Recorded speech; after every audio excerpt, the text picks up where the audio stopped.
Bismillahirrahmanirrahim. Assalamualaikum warahmatullahi wabarakatuh. Berita Al-Hijrah 14 Februari bersama saya Ardi Herman Marzi dan juru bahasa isyarat Muhammad Amsyah Zamani, dan kita ke tajuk utama untuk malam ini. Pesawat terhempas di yada kotak hitam.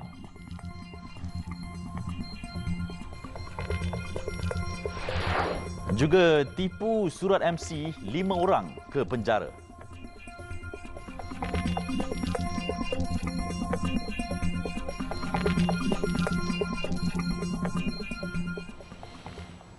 Dawaan pesawat ringan model BK-160 Gabriel yang terhempas di kampung Tok Muda Kapar tidak dilengkapi kotak hitam dan alat komunikasi akan dirujuk kepada pihak berkuasa Penerbangan Awam Malaysia CAAM.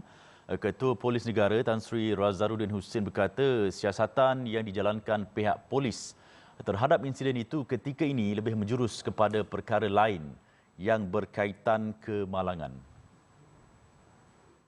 Pasal yang itu CAM yang akan uruskan sama ada atau tidak daripada siasatan itu. Pihak polis pun akan menjalankan siasatan? Siasatan kemalangan kita jalan. CAM pun akan jalankan siasatan atas kemalangan ini. Beliau berkata demikian kepada media selepas majlis perasmian penutupan ujian mara lasak Jabatan KDNK di Markas Brigade Utara Pasukan Gerakan Am Ulu Kinta di Ipoh hari ini. Menurut Tan Sri Razarudin, siasatan kes tersebut masih berjalan dan pihaknya akan bekerjasama dengan CAAM bagi menjalankan siasatan secara terperinci nahas udara berkenaan. Pesawat ringan model BK-160 Gabriel yang terhempas di kampung Tok Muda Kapar semalam dikatakan tidak mempunyai kotak hitam. Perkara itu didedahkan seorang pegawai agensi bawah Kementerian Pengangkutan MOT yang turut mendakwa pesawat berkenaan tidak dilengkapi kotak perakam suara kokpit CVR dan perakam data penerbangan FDR serta sistem kedudukan sejagat GPS. Semalam pesawat ringan model BK-160 Gabriel terhempas di kampung Tok Muda Kapar mengorbankan juruterbang dan pembantunya dikenali Daniel Yee Siang Hun 31 tahun dan Roshan Singh Raina 43 tahun. Pesawat dengan nombor pendaftaran I Sengkang POOC dikendalikan Air Adventure Flying Club itu difahamkan berlepas dari lapangan terbang Sultan Abdul Aziz Shah LTSAAS Subang bagi tujuan penerbangan rekreasi.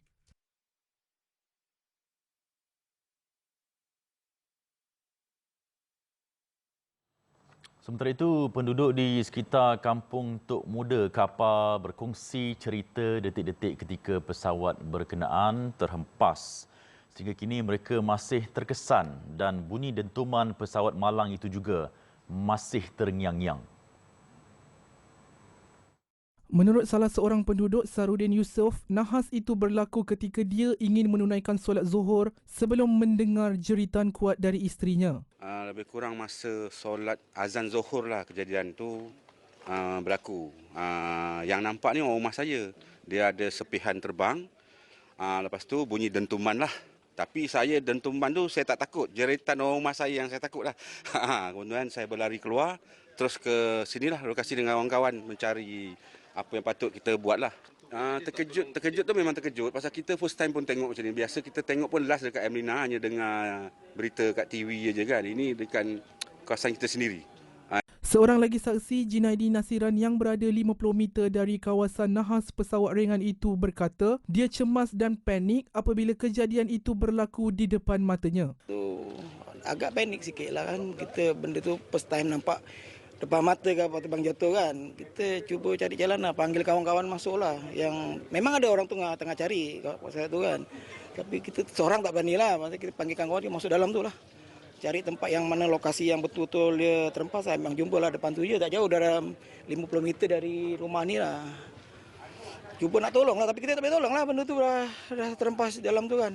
Bagaimanapun, mereka yang duduk di sekitar kawasan nahas itu bersyukur kerana segala proses pembersihan dan membawa keluar bangkai pesawat di sekitar kediaman mereka dijalankan dengan cepat dan teliti. Sementara itu, kerja-kerja pengalihan dan pengumpulan serpihan pesawat berkenaan selesai kira-kira jam 1.05 tengah hari tadi. Tinjauan kru berita Al-Hijrah di lokasi nahas yang mengorbankan dua mangsa itu mendapati kerja-kerja berkenaan yang dimulakan kira-kira 10 pagi ini membabitkan anggota Biro Siasatan Kemalangan Udara BSKU dan beberapa pihak berkaitan. Jengkau telah digunakan bagi kerja pengalihan bahagian pesawat yang berat dan besar seperti enjin. Selain pengumpulan sisa serpihan lain dikutip beberapa petugas di lokasi sebelum dikumpulkan di dalam sebuah lori dan di sebuah kenderaan pacuan 4 roda. Difahamkan sisa serpihan dan bahagian bangkai pesawat terbabit akan dibawa ke sebuah hangar berdekatan lapangan terbang Subang untuk dikumpul bagi tujuan siasatan. Dalam pada itu, bedah siasat terhadap dua mangsa maut di Hospital Tengku Puan Rahimah Kelang selesai pada 12.15 tengah hari. Punca kematian akibat pelbagai kecederaan pada anggota badan.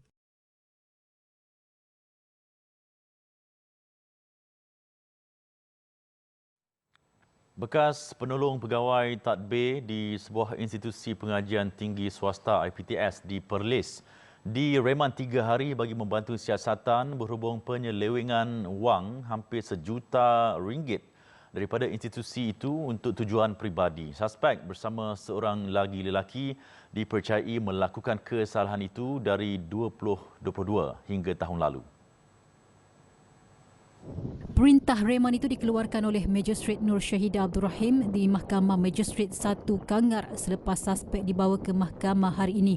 Suspek berusia 33 tahun adalah salah seorang daripada dua lelaki yang ditahan SPRM secara berasingan jam 5.30 petang semalam di pejabat SPRM Kuala Lumpur dan SPRM Perlis ketika diminta hadir memberi keterangan. Suspek dipercayai menggunakan akaun peribadinya serta akaun rakan sekerjanya di IPTS itu yang juga suspek utama dalam kes ini sebagai akaun pindahan wang daripada akaun IPTS berkenaan membabitkan jumlah hampir RM1 juta. Dianggarkan lebih 50 transaksi dengan purata nilai sekitar RM20,000 hingga RM30,000 sebulan dipindahkan ke dalam akaun suspek itu. Selain itu juga rakan suspek yang berusia 30-an turut dipercayai menggunakan jawatan sebagai pegawai khas kepada ketua pegawai kewangan IPTS itu sebagai kuasa untuk memindahkan wang institusi itu. Sementara itu, pengarah SPRM Negeri Perlis Suzailiana Hashim mengesahkan penahanan berkenaan.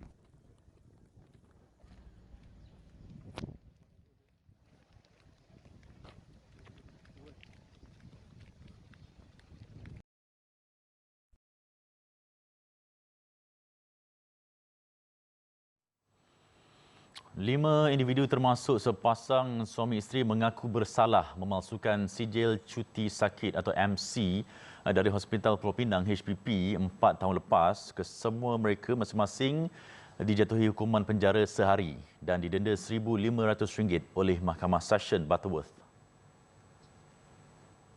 Sekiranya mereka gagal membayar denda ditetapkan, mereka boleh dihukum penjara selama 2 bulan. Di Carolina 28 tahun dan suaminya di Vasudevan 28 tahun serta 3 lagi tertuduh iaitu G. Mukuntan 28 tahun, M. Harvington 27 tahun dan R. Gominath 43 tahun membuat pengakuan tersebut selepas semua pertuduhan dibacakan secara berasingan di hadapan Hakim Zulhazmi Abdullah.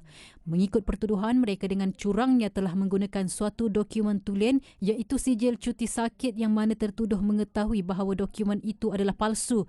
Semua kesalahan dilakukan sekitar 24 Januari hingga 6 Oktober 2020 di lokasi berbeza di Georgetown dan Bayan Lepas iaitu di tempat mereka bekerja. Terdahulu semasa prosiding, pihak pendakwaan memohon hukuman setimpal diberikan sebagai pengajaran terhadap semua tertuduh. Bagaimanapun, semua tertuduh merayu agar hukuman ringan dikenakan terhadap mereka kerana telah menyesal dan berjanji tidak akan mengulangi kesalahan berkenaan.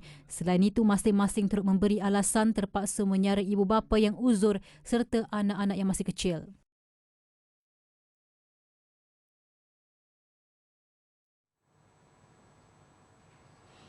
Baik, susulan isu lambakan madu tiruan di pasaran, Kementerian Kesihatan menggunakan teknik terkini menggunakan kaedah isotop iaitu variasi unsur kimia untuk menentukan ketulinan madu. Tindakan itu dijalankan dengan kerjasama Agensi Nuklear Malaysia dan Jabatan Pertanian. Langkah itu juga sebagaimana yang disarankan Standard Makanan Antarabangsa Codex. Menurut kenyataan KKM, tindakan itu dilakukan bagi menangani penjualan produk madu tidak mematuhi standard yang ditetapkan mengikut Peraturan-Peraturan Makanan 1985. Selain itu, KKM turut menawarkan skim pensijilan makanan autentik bagi memberikan pengiktirafan produk makanan yang disahkan tulen dan memenuhi kriteria ditetapkan dalam skim pensijilan. Sebelum ini, media melaporkan industri madu negara termasuk madu kelulut berdepan cabaran dengan kehadiran produk tiruan yang didakwa sehingga mencecah 90%. Berdasarkan Peraturan 130 Peraturan-Peraturan Makanan 1985, produk madu perlu mengikut standard yang ditetapkan, antaranya mengandungi tidak kurang daripada 60% gula penurunan. Selain itu, ia juga perlu mempunyai kandungan sukrosa tidak lebih daripada 10% dan tidak boleh mengandungi HMF lebih daripada 80 mg per kilogram. Dalam pada itu, KKM menyarankan supaya membeli produk berkenaan jika ada logo autentik, mesti GMP dan HACCP dari KKM bagi menjamin kesihatan.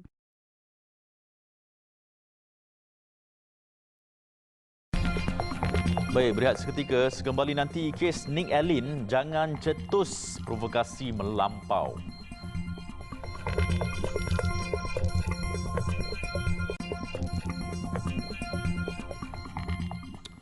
Masih bersama Berita Al-Hijrah. Susulan isu kes Nick Allen Zurina, Nick Abdul Rashid, semua pihak diingatkan tidak membuat provokasi yang boleh mendatangkan ketidaktenteraman awam di mana-mana medium termasuk di media sosial.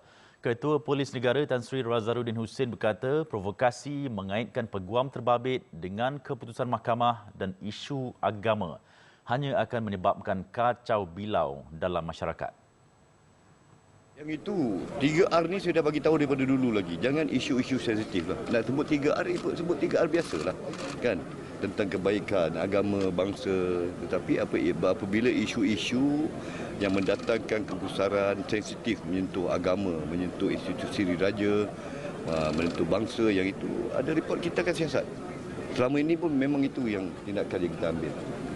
Tambah-tambahan melibatkan mahkamah. Ya. Beliau yakin ada individu yang bertindak demikian dan tindakan segera akan diambil apabila mendapat laporan. Sementara itu, mengulas mengenai ugutan bunuh yang diterima Nick Allen Zurina, katanya satu kertas siasatan telah lengkap dan diserahkan kepada Timbalan Pendakwa Raya TPR. Media sebelum ini melaporkan Nick Allen Zurina memaklumkan menerima beberapa ugutan bunuh susulan tindakannya mencabar peruntukan dalam enakmen Kanun Jenayah Syariah Kurungan 1 Kelantan 2019 dan keputusan itu berpihak kepadanya.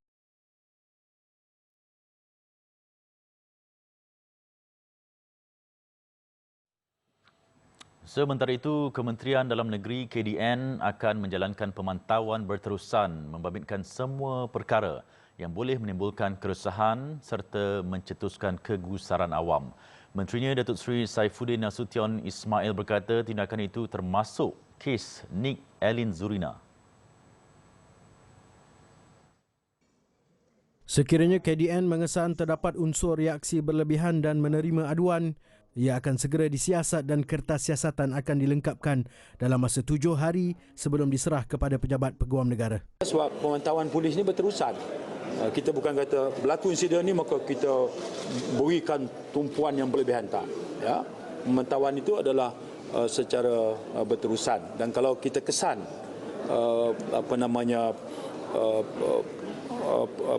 reaksi yang berlebihan yang kemudiannya ada aduan, ya, itu memang sudah ada task force committee di Bukit Aman yang akan segera bertindak di atas aduan itu. Dalam masa 7 hari mereka akan lengkapkan satu-satu siasatan dan serahkan pada pejabat peguam negara. Datuk Seri Saifuddin berkata demikian pada sidang media selepas menghadiri Majlis Perhimpunan Bulanan Kementerian Dalam Negeri di Putrajaya. Mengulas lanjut, Datuk Seri Saifuddin berkata keputusan Mahkamah Persekutuan berhubung kes Nick Allen itu sama sekali tidak mencabar Islam atau menggugat peranan Mahkamah Syariah di negara ini.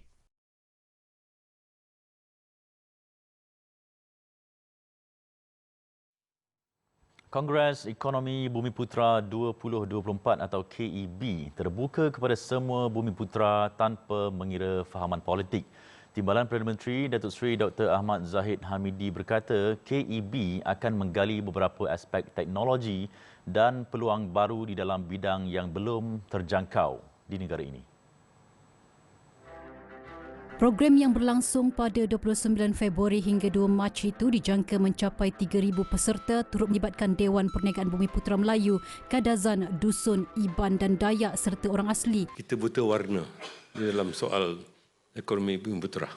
Kita akan melihat unjuran-unjuran untuk 10 hingga 20 tahun akan datang dan apa yang diperbincangkan di peringkat sekretariat ialah dengan memperkasakan institusi. Beliau berkata demikian pada sidang akhbar selepas majlis pra-peluncuran KEB 2024 di Putrajaya yang dirasmikan Perdana Menteri Datuk Seri Anwar Ibrahim siang tadi. Tambahnya, resolusi yang bakal dicapai melalui Kongres itu akan dikemukakan kepada Perdana Menteri pada sesi penutup untuk melihat peranan yang diberikan agensi itu dan menilai keberkesanannya dan pemerkasaan yang dilakukan daripada dapatan kajian hasil libat urus. KEB 2024 akan diadakan di Pusat Konvensyen Antarabangsa Putrajaya PICC, anjuran Kementerian Ekonomi dengan kerjasama Kementerian Kemajuan Desa dan Wilayah KKDW bagi tujuan mencadangkan hala tuju serta pendekatan baharu agenda pemerkasaan bumi putera yang lebih adil, saksama dan inklusif. Menyusul selepas ini, IDF kepung serang Hospital Nasir. Perang terus dilakukan tentera Zionis Israel. 3 orang awam yang berlindung di Hospital Nasir dibunuh, manakala 10 lagi cedera selepas diserang penembak tepat IDF. Tentera negara haram Israel itu menggunakan taktik kotor dengan mengumpan orang awam keluar lalu menyerang mereka. Israel pada mulanya melepaskan risalah dari udara untuk mengarahkan orang awam yang berlindung di dalam hospital supaya keluar dari kawasan itu. Sebaik saja orang awam mengikuti arahan tersebut, IDF menggila dengan menembak mereka. Malah seorang doktor di Hospital Nasir turut berkongsi detik kejam itu apabila Israel menghantar seorang tahanan untuk mengumpan orang awam melarikan diri, namun akhirnya dia ditembak selepas tugasnya selesai. Hospital Nasir merupakan fasiliti kesihatan terbesar di selatan Gaza dan ia telah dikepung selama berminggu-minggu. Bahkan mayat orang awam yang dibunuh penembak tepat IDF terpaksa dibiarkan di kawasan perkarangan hospital kerana tentera haram Israel akan menembak sesiapa sahaja yang mendekati mayat-mayat tersebut. Demi menghalalkan jenayah perang Israel menyerang Hospital Nasir di Khan Yunis itu, tentera Zionis menuduh kononnya Hamas menggunakan bangunan berkenaan untuk operasi mereka. Atas tuduhan itu, IDF mendakwa mereka berhak melakukan serangan kononnya dengan mematuhi undang-undang antarabangsa. Tentera pengganas Israel itu berulang kali menggunakan penipuan sama untuk mengaburi mata dunia dengan menyalahkan Hamas. Penipuan sama digunakan di Hospital Shifa di Gaza City sebelum ini. Ketika pemimpin dunia menyuarakan kutukan dan kecaman berhubung jenayah kemanusiaan di Rafah, Israel masih dengan keangkuhan mereka dan terus menyalahkan Hamas. Jurucakap Kerajaan Negara Haram itu sebaliknya berkata malapetaka yang berlaku di Rafah ketika ini tidak akan berlaku jika kumpulan pejuang berkenaan menyerah diri. Elon Levy turut mengeluarkan kata-kata sindiran kepada negara-negara yang memperjuangkan nilai kemanusiaan agar mendesak Hamas menyerah diri dan bukannya mendesak gencatan senjata. Ketika sidang medianya, Elon turut memberi bayangan bahawa serangan darat di Rafah akan dilancarkan dalam masa terdekat dan membuktikan bahawa Israel tidak kalis dengan kecaman badan dunia serta pemimpin negara lain termasuk sekutu kuatnya Amerika Syarikat. Elon dengan bangganya mendakwa telah menyapu habis sebahagian besar semenanjung Gaza dan kononnya telah berjaya menghapuskan 18 batalion Hamas. Selain operasi di Khan Yunis yang giat dilancarkan ketika ini, Israel nekat untuk menyasarkan Hamas di Rafah. Baru-baru ini, ramai pemimpin dunia menyuarakan kebimbangan terhadap krisis kemanusiaan di Rafah yang dikuatiri akan menjejaskan kestabilan serantau. Dalam pertemuan antara Raja Jordan, Raja Abdullah bersama Presiden Amerika Syarikat Joe Biden di White House, kedua-dua pemimpin itu sedang mengusahakan perjanjian antara Israel dan Hamas untuk menguatkuasakan gencatan senjata selama 6 minggu. Kanak-kanak di Gaza terus merana akibat kekejaman tentera Israel. Walaupun terselamat dari peluru dan bom tentera kejam itu, penderitaan terus berpanjangan apabila ramai di antara mereka hilang ibu dan bapa yang terkorban dibunuh Israel. Kanak-kanak yang tercedera dari serangan tentera Israel terbiar di hospital tanpa ditemani ahli keluarga. Mereka yang tidak bersalah kini bakal menghuni rumah anak yatim. Lebih malang bagi bayi yang kehilangan ibu bapa, hak mereka untuk memanggil ibu telah dirampas. وإيش ذنبهم هدول الأطفال إنهم يموتوا؟ إيش عملوا لنتنياهو لليهود هدول يموتوا الأطفال والنساء؟ إيش عملت هذه البنت الصغيرة عم سنة إنها ضلها يتيمة بدون أم، ما تلاقيش قولت ماما انحرمت من بدري. إيش ذنبها؟ إيش ذنبي أنا أفقد 11 نفر من عيلتي. Sejak keganasan Israel pada Oktober tahun lalu, 28,473 penduduk Gaza telah syahid, termasuk 12,300 kanak-kanak dan 8,400 wanita.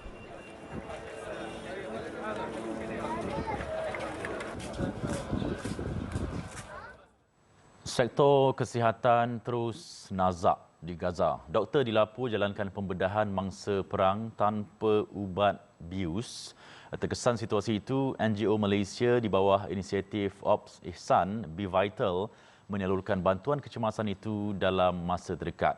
Ikuti butiran lanjut bersama koresponden berita Al-Hijrah Said Azwan Said Ali yang kini berada di Kahirah, Mesir. As I said, the situation in Gaza is catastrophic. The health sector is the main affected sector in Gaza. For example, the anesthesia, the painkiller, until now it's not available in any form, in any type. There is no painkiller, no anesthesia. Until now, doctors and nurses are forced to do the operation without any painkiller or anesthesia. Situasi itu dikongsikan Dr. Usama dengan tim sukarelawan Be Vital di gudang medik Worldwide di Badar City, kira-kira 45 minit di timur Kahirah semalam. NGO Malaysia di bawah inisiatif Ops Ihsan itu dijadual menghantar bantuan perubatan bernilai $100,000 dari dana akaun amanah kemanusiaan rakyat Palestin AAKRP ke sepadan Rafah dalam masa terdekat. Ketua Misi Bantuan Kemanusiaan Be Vital, Dr. Ahmad Munawar Helmi Salim berkata, penyaluran ubatan dan peralatan perubatan pakai buang itu akan membabitkan kerjasama NGO Red A, Bulan Sabit Merah Mesir dan Medics Worldwide. So antara ubat-ubatan yang kita akan bawa ke Gaza yang diperlukan adalah keperluan sangat tinggi adalah ubat bius. Ubat bius ni memang kalau di sana memang tiada langsung lah kalau ikutkan sahabat kita. So ini tiopental antara ubat bius yang penting. Juga ni juga adalah ubat-ubatan yang digunakan untuk bius atau anestesia. Selain daripada itu, sebab kerana di sana memang banyak kecederaan, patah dan sebagainya. Even ubat seperti untuk cuci luka, untuk iodin pun tiada. Semalam, media tempatan melaporkan rejim Israel melarang warga Palestin, termasuk mangsa perang, keluar dari Gaza melalui pintu sepadan Mesir di Rafah. Sehingga had lalu, 2,200 mangsa genosid Israel telah berjaya keluar ke Mesir melalui sempadan Rafah untuk dirawat. Menangani perang di Gaza yang masih berterusan, masyarakat dunia seharusnya bertindak segera untuk menghentikan kekejaman Israel. Lebih 50 NGO bergerak di bawah payung Ops Ihsan, termasuk Be Vital dan juga Red A, menyampaikan bekalan perubatan kepada wilayah terjejas perang Gaza. Walaupun masyarakat dunia masih belum menemui jalan penyelesaian di Gaza, usaha sebegini harus terus dilakukan kerana lebih daripada 1.8 juta warga Gaza yang sekarang memerlukan bantuan dan tindakan segera.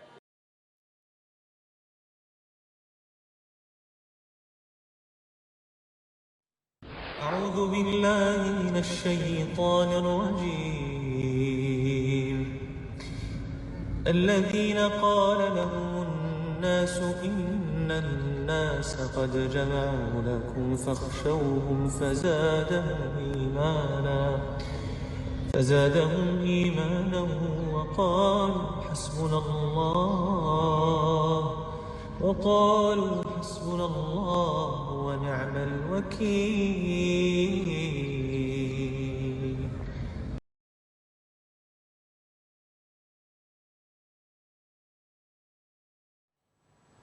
Baik, sekian berita Al-Hijrah untuk malam ini. Saya Ardi Herman dan jurubahasa isyarat Amsyar Zamani. Satukan ummah dengan ilmu bagi memperkasa Malaysia Madani. Assalamualaikum warahmatullahi wabarakatuh dan selamat malam.